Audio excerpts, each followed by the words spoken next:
Hello friends! So this last Friday, NCSoft had a live stream where they went through and showed some of the changes and updates that we can expect in the closed beta test 1 coming out on April 6th for Master X Master. So I won't be able to cover the entire live stream and I may miss some things that you guys might find interesting. So if you want to go watch it yourself, they stated that it will be uploaded to their YouTube channel over the next couple of days. Or if you can't wait for that, you can actually head over to their Twitch channel, which I'll have a link down below where you can watch the saved recording of it. So I'm just going to share some of the more highlights from the live stream that I found more interesting that I thought you guys would enjoy. But to summarize some of the smaller changes, they did have some graphical tweaks to many of the heroes, some more noticeable than others, as well as several skill balance changes. So first, I do want to say that if you do participate in this upcoming closed beta test, you'll get a special skin that will never be available again once the game launches. Now, I don't remember them specifically saying what skin it would be, but they did show off a new skin for Taijin. As you can see, he has a new t-shirt on that says CBT on it, so I'm assuming this is the skin that you'll get. Now, for the live stream, it was hosted by Deirdre Hollis and Sean Orlikowski, and they played a few different maps and game modes. So for the test, it seems that we'll have a chance at playing a couple of the different PvE modes as well as the PvP modes. But in the live stream, they actually didn't show any of the PvE modes, but they did show us the combat arena, the 3v3, and they re-showed us an updated 5v5 Titan's Ruins map. There was also a glimpse at a 4v4 hardpoint capture mode where the players are tasked with capturing nodes across a medium-sized map, and the team with the most nodes gains points faster, and the team with the most points at the end of the fight wins. So let's talk about the 3v3.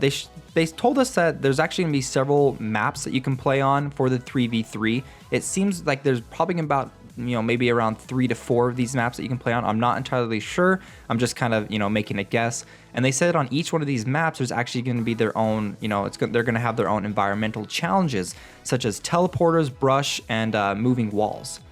Now, I want to get into the meat of this live stream, which has to deal with the Titan's Ruins map. So the entire map itself actually got a huge overhaul. It still looks kind of similar to the way it did before. One of the more noticeable things that I noticed was they've added like a new creature kind of in the middle of the map that when you kill it, it always grants a Titan shard.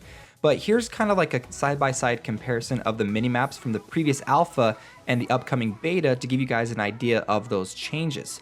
Also, one that I actually really am glad about is that they removed the slowing debuff that you get when walking through the rivers and the water, and that really annoying riverfish king that comes out and can kill you.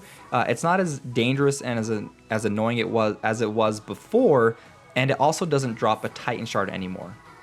Now, one of the things I know people wanted to see changed was the Titans themselves, as well as the Titan incarnate that players can summon and turn into during these 5v5 battles. So it seems like there hasn't been a huge change to when the Titans are summoned and how frequent. It is still based on how many points that your team has, but it does look like there is more randomness to the type of Titan that is summoned. Now, in regards to the Titan incarnate, they have actually made it easier for players to acquire Titan shards. And like I said before, you can get them from a new mob in the center of the map. Plus, you can still get them from killing Titans, but I think the biggest change that they made in the game is that for every one of your towers that gets destroyed by the enemy team, you gain a Titan shard. So for those teams that may start off bad in the match and lose lots of their towers, it can actually help them gain a chance to regain their footing and possibly make a comeback. So those are the biggest changes to Titan's Ruins, but there is still a few more things in regards to their user interface and their after-game systems. So they added a highlighting feature that shows you your best moments in the game, as well as a very, and I mean a very in-depth after-match stat system where you can see all the statistical breakdown of each master and player, as well as see which one of your masters got the most kills, damage, healing, and deaths.